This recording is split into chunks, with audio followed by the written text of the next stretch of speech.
महात्मा की खोज करवाई, लेकिन सफलता नहीं मिली। समय बीतता गया और वह घटना धीरे धीरे धुंधली हो गई, लेकिन मुद्राएं अब भी संदूक में बंद थीं। समय के साथ राघव बड़ा हुआ। अब वह 21 वर्ष का हो गया था।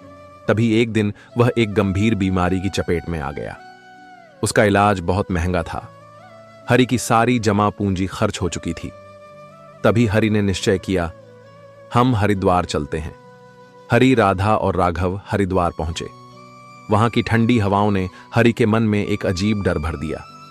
राधा को तो यह एक सामान्य धार्मिक यात्रा लगी, लेकिन हरि के मन में बार बार यह ख्याल आ रहा था कि कहीं यह सब उसके पुराने कर्मों का फल तो नहीं है। राघव को जैसे हरिद्वार ने बदल दिया। वह अब दिन रात साधुओं के बीच रहने लगा। वह गरीबों की सेवा करता, मंदिरों में भजन करता और ईश्वर की भक्ति में डूबा रहता। हरि को चिंता होने लगी, मेरा इकलौता पुत्र कहीं सन्यासी न बन जाए। हरि ने कई बार राघव को समझाने की कोशिश की, लेकिन जब वह राघव का शांत चेहरा देखता, उसका मन पिघल जाता।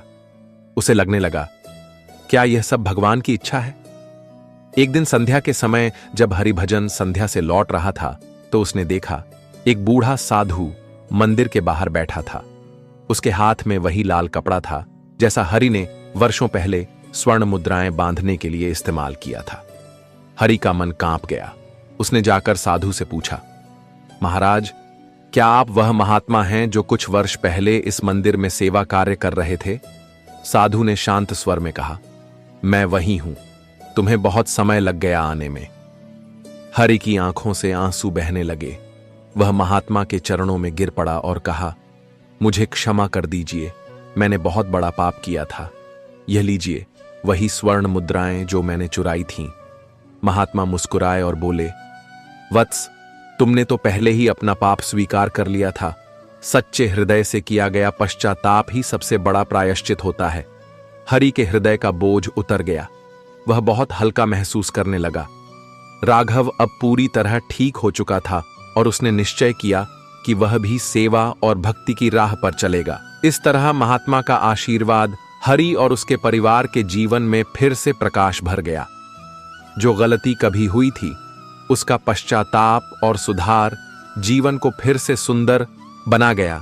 और यह कहानी हमें सिखाती है कि सच्चाई, पश्चाताप और सेवा की भावना से हम अपने सबसे बड़े अपराधों को भी मिटा सकते हैं और जीवन को एक नई दिशा दे सकते हैं।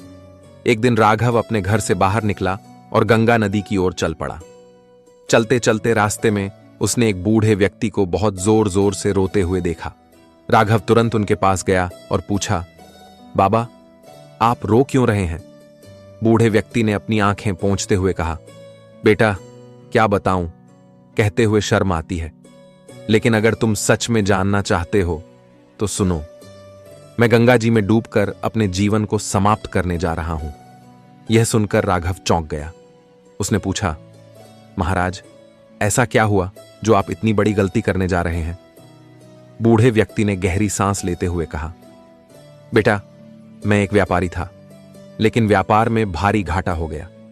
अब मेरे सिर पर 400 स्वर्ण मुद्राओं का कर्ज है और मैं इसे चुकाने में असमर्थ हूं।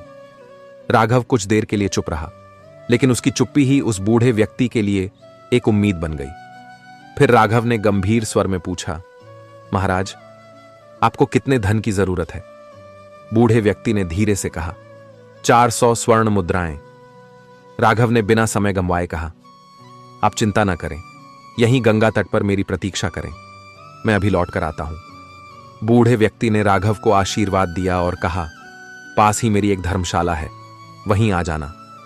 राघव तेजी से अपने आश्रम की ओर भागा। उसका दिल जोर जोर से धड़क रहा था। उसे लग रहा था कि इस वृद्ध की मदद करना उसका धर्म है, लेकिन अब सवाल यह था कि वह 400 स्वर्ण मुद्राएं लाएगा कहां से।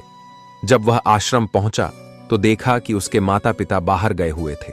उसने एक संदूक देखा जिस पर ताला लगा था।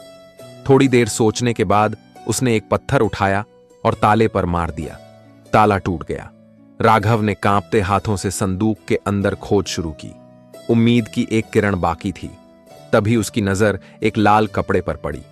उसने कपड़े को उठाया और खोला। अंदर 400 स्वर्ण मुद्राएं थीं।